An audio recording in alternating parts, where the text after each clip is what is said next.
Okay. Well, I was worried that that would happen someday, and there we go. The thing is, guys, is that the news is supposed to be for the public. Like, whenever I watch a news source, for the most part, I'm convinced that it's not copywritten and I'm allowed to watch it. But sometimes the special segments are like owned by people. There was a segment that was owned by Disney. So I don't know, dude. It's supposed to be. It's news, like DW documentary. I don't know, dude. Once it's a documentary, it's owned by somebody, and it's a shame. So yeah, I guess it's owned, and I didn't really want to watch the whole thing anyway. Whatever, dude. Today's a little bit rough. Anyway, I'm going to finish out the show in this part 2. I'm just going to go ahead and get to this article. Oh, I'm just so out of it today, man, but whatever.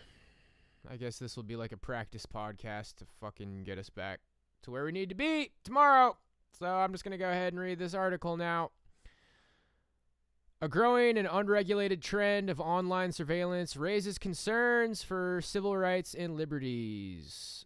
So this is Brennan Center for Justice, social media surveillance by the U.S. government.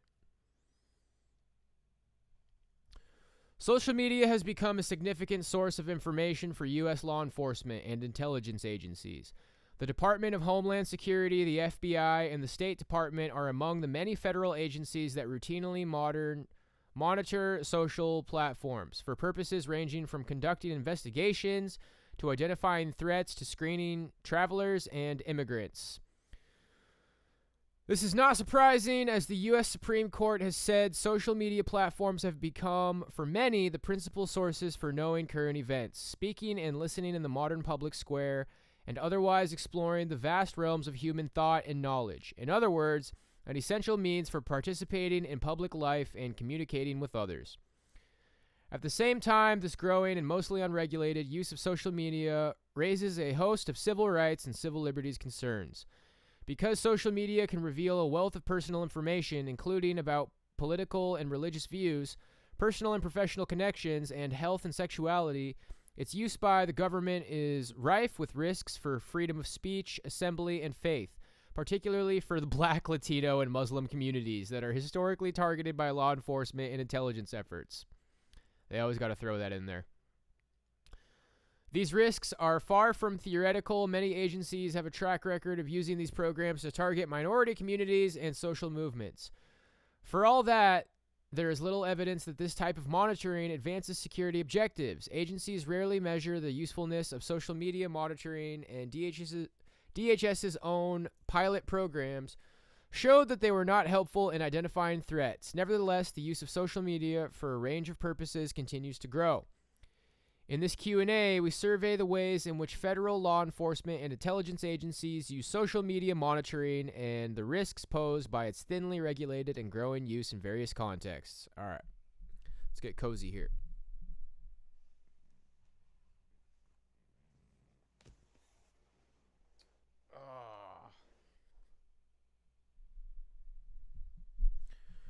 Which federal agencies use social media monitoring? Many federal agencies use social media, including the Department of Homeland Security, Federal Bureau of Investigation, Department of State, Drug Enforcement Administration, Bureau of Alcohol, Tobacco, Firearms, and Explosives, USPS, IRS, and SSA. This document focuses primarily on the activities of DHS, FBI, and the State Department as the agencies that make the most extensive use of social media for monitoring, targeting, and information collection. Why do federal agencies monitor social media? Publicly available information shows that federal agencies use social media for 4 main and sometimes overlapping purposes. The examples below are illustrative and do not capture the full spectrum of social media surveillance by federal agencies. Investigations, law enforcement agencies such as the FBI and some components of DHS use social media monitoring to assist with criminal and civil investigations. Some of these investigations may not even require a showing of criminal activity. For example, FBI agents can open an assessment simply on the basis of an unauthorized purpose, such as preventing crime or terrorism, and without a factual basis. During assessments, FBI agents can carry out searches of publicly available online information. Subsequent investigative stages, which require some factual basis, open the door for more invasive surveillance tactics, such as the monitoring and recording of chats, direct messages, and other private online communications in real time. At DHS Homeland Security Investigations, which is part of Immigration and Customs Enforcement, is the department's principal investigative arm.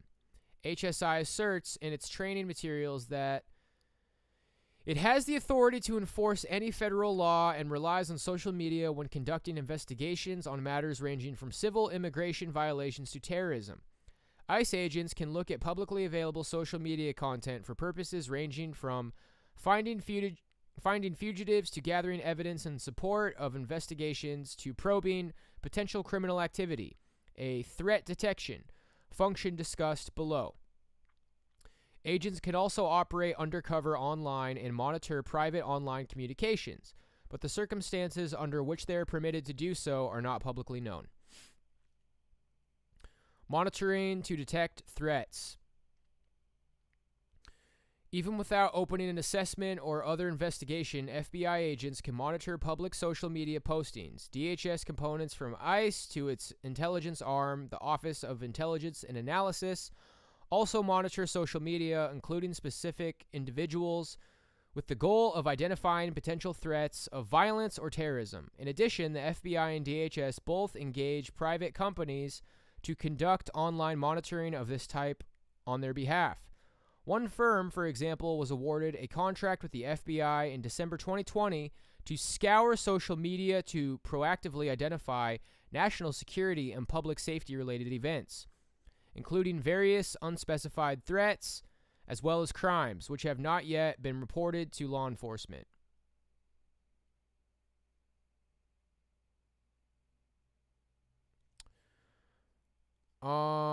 How can the government's use of social media harm people?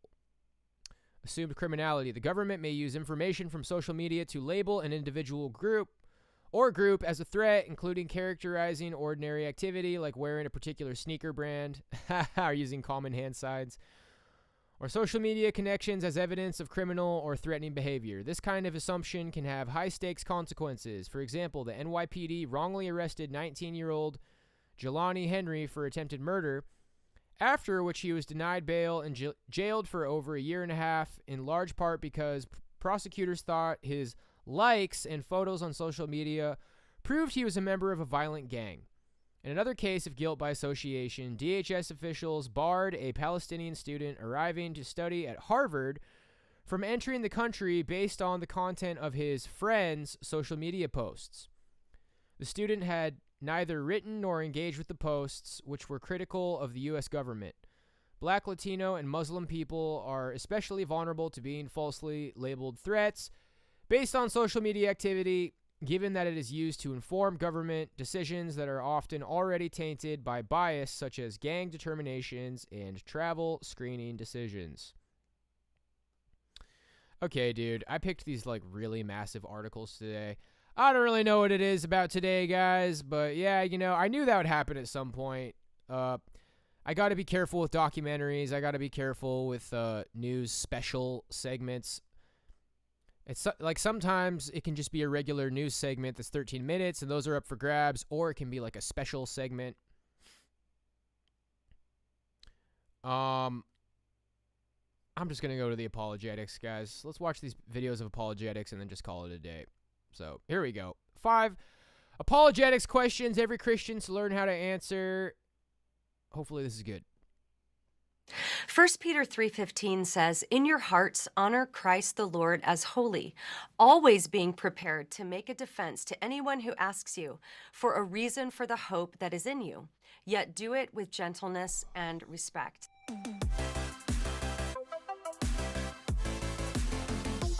Every Christian is called to be prepared to make a defense for what we believe. And the word that's used here, translated into English as defense, is the Greek word apologia. And this is where we get our English word apologetics. Apologetics just means giving a reason for what you believe.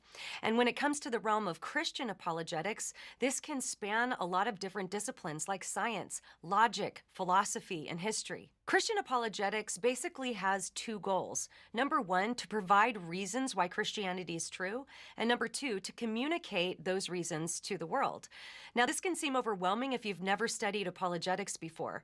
There can be all kinds of different questions people have, skeptical claims brought against Christianity. Today, we're going to talk through 5 basic apologetics questions that I think every Christian should be prepared to answer. Now, this can seem overwhelming when we see the broad spectrum of skeptical claims that's brought against Christianity, or the many questions brought about by honest seekers. So my goal today is certainly not to give an extensive answer to each one of these questions, but maybe to give the start of an answer, maybe show you a couple of ways to think about each of these questions, and then I'm going to give you resources at the end of each question so that you can learn more if it's a question that interests you.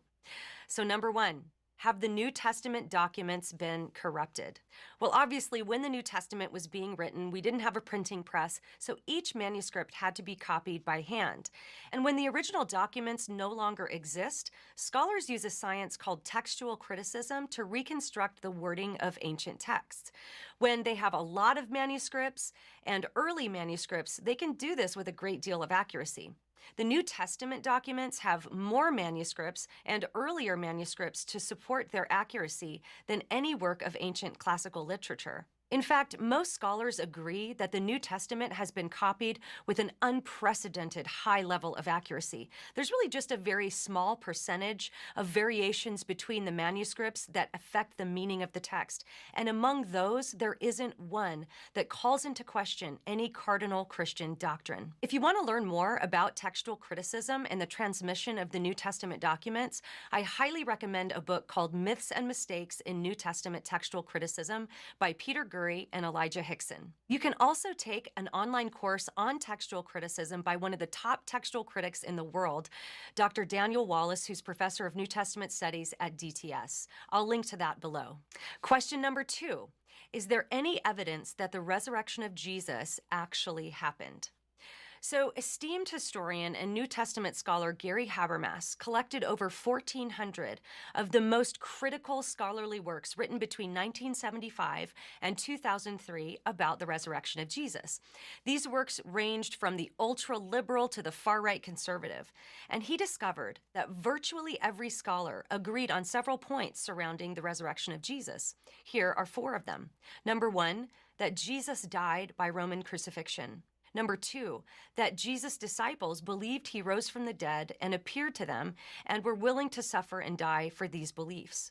Number 3, that the church persecutor Paul suddenly became a Christian after having an experience that he believed was the risen Jesus. Number 4, the brother of Jesus and famously skeptical James was suddenly converted after he believed he had seen the risen Jesus. Habermas also noted that somewhere around 75% of scholars also agree that Jesus' tomb was found empty. The best explanation of these minimal facts is that Jesus was, in fact, resurrected from the dead. If you want to learn more about the evidence for the resurrection of Jesus, I recommend a book called The Case for the Resurrection of Jesus by Michael Licona and Gary Habermas. If you want to go a little deeper, you can pick up N.T. Wright's The Resurrection of the Son of God. This brings us to question number 3. Has science disproved God? Scientists study the material world, and by definition, God is not material.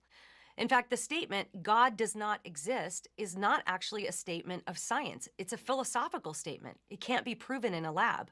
So in order for scientists to assert that God does not exist, they have to filter their evidence through the philosophical lens of materialism, which excludes the possibility of anything outside the material realm. Frank Turek offers this illustration in his Yeah, well, that's where we disagree a little bit around here. I mean, God created the material realm, and ultimately God is above the firmament.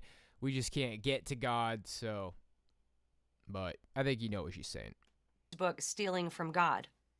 Quote, to say that a scientist can disprove the existence of God is like saying a mechanic can disprove the existence of Henry Ford.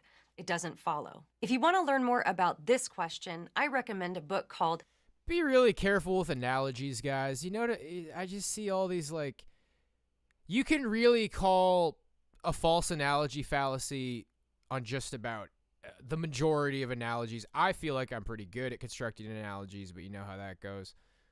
Yeah, I felt like that was a really stupid analogy. Has Science Buried God by John Lennox. You can also check out reasons.org and discovery.org. Question number 4. Does the Bible condone slavery? When Americans hear the word slave, we think of the abuse and forced labor of African Americans in the antebellum South. But when we look to the Old Testament system that God instituted, the Hebrew word ebed, which is often translated as slave in English, did not carry the same negative connotation it does in our modern context. So in ancient Israel, this type of servanthood was a system in which a destitute person could voluntarily work to pay off a debt. Although it wasn't a perfect system, they were given food and shelter, legal rights, and protection from physical mistreatment. After 7 years, they were released from their debt and servitude and given a generous gift of flocks and wine and grain.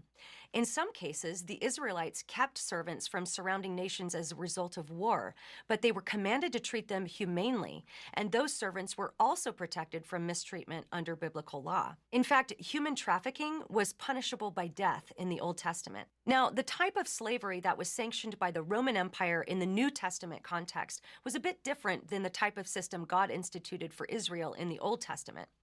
But it's interesting to note that nowhere in the New Testament is this type of slavery condoned.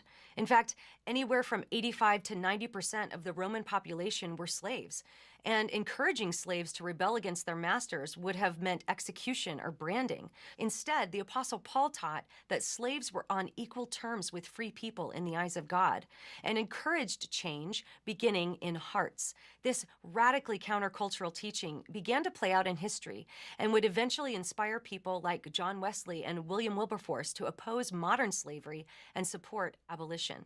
If you want to take a deeper look at the more problematic Bible passages regarding slavery, I recommend Paul Copan's book, Is God a Moral Monster? I'm also going to link to a lecture from Dr. Peter Williams entitled, Does the Bible Support Slavery? This brings us to question number 5. Is there any evidence outside the Bible that Jesus actually existed? So this claim tends to make the rounds on social media from time to time, but the answer is really quite simple. There are 10 non-Christian sources that mention Jesus as an actual person within 150 years of his life. He's mentioned by Josephus, Tacitus, Pliny the Younger, Plegon, Thallus, Suetonius, Lucian, Celsus, Marabar Serapion, and the Jewish Talmud.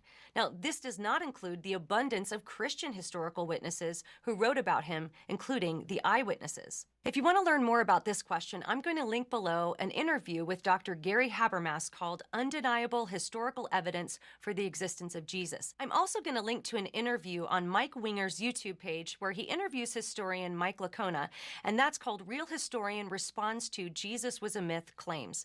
Now, if you want a resource that talks about all of these questions, I want to recommend a book called I Don't Have Enough Faith to Be an Atheist. This will help you build the classical case for the truthfulness of Christianity, starting with the question, does truth exist? Moving through, does God exist? Who is God? How did he reveal himself in the world? Is the Bible the Word of God? And finally, the resurrection of Jesus. So I hope this video has helped equip you and give you a bit of a bird's eye view into what it might look like for you to begin to answer these basic apologetics questions as you become prepared to make a defense to any.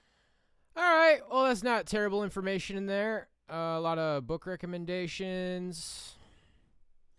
As an indigenous person, I love this. Many proclaim to be Christian and tormented by people. I hope to open some eyes in my lifetime that what happened was not God's will. Thank you for your work. Yeah, I mean, the way I see it is that the Bible just takes account of the existence of slavery. Slavery was a reality in the past, and it's just something that God acknowledged. And at one point, the Jews were slaves, and, God had them set free. Yay, God, for setting free the Jewish slaves. Oh, you guys, I'm just so out of it today. I'm going to have to take a hot bath or something later. I got a nice full 11 hours of sleep last night, but yeah, dude, things went a little bit off course for me with the events of yesterday, and I'm just feeling a little bit out of it. Clearly, I wanted to carry a lot of the weight of today's show on that 40-minute documentary, and hey, we were kind of enjoying it. I felt like I was going to skip through it, or we weren't going to watch the whole thing. Yeah, I know that I got to watch out for documentaries, and then YouTube news stations are up for grabs as long as it's not like a special segment. It's got to be just regular news segment because segments can be owned by Disney and yada, yada, yada. All right, guys. Last little 5 minutes. Short stream today.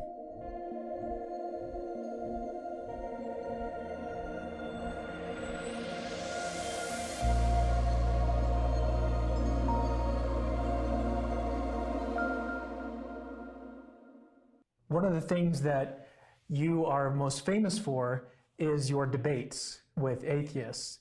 And these aren't just atheists off the street, these are philosophers. Yes. Who are supposedly familiar with the literature and your work. In fact, I routinely turn down debates with atheists who are popularizers, who want to have the spotlight and achieve a reputation for their opposition to Christianity, but frankly, who haven't done the hard work of getting a degree and doing serious scholarship. I don't give these people a platform. The people that I debate are the top academic scholars at secular universities who are atheists and agnostics. And is the reason that you do this because you don't want to give, basically you don't want to, you said something that was interesting, that these people, some of them just want to forward their own, I don't know, I want to call it a ministry. They want to evangelize for atheism, and maybe the reason that you don't do this is because you don't want to give them a platform. That's part of it. Some of these people are very eager to have the spotlight and be the big man, the big anti-Christian figure. They want to be Richard Dawkins or Christopher Hitchens or someone like that. And I say you've got to earn that kind of stature, and I'm not going to just give it to them. On the other hand, I have to say also very candidly that in the few cases in which I have acquiesced and debated such a person because there was no one else available, I've usually regretted it because the level of the conversation is so low that it's just awful. It's debating people who don't even understand the issues, much less are capable of giving good arguments in favor of their view or good objections to mine. And so they have generally been very unprofitable. There's a few people that come to mind that as you were talking, people that you've debated that come to mind. But going back to my point earlier was that you've debated these people, and in most cases, the vast majority of cases, people think that you've won these debates. Mm-hmm. And the question that I have for you is, what does your preparation look like? I know that you do very intensive study on their arguments and their beliefs and their background, but what does your preparation for the actual debate look like? What I do is I first of all read the work of my opponent. I read what he has written on these subjects, and then having done that, I prepare responses to the objections that he raises in his published work and will most likely raise in the debate. And I craft these responses so that they are very brief, very pithy, and can be quickly delivered, because in a debate situation, time is so precious that you're battling the clock all the time.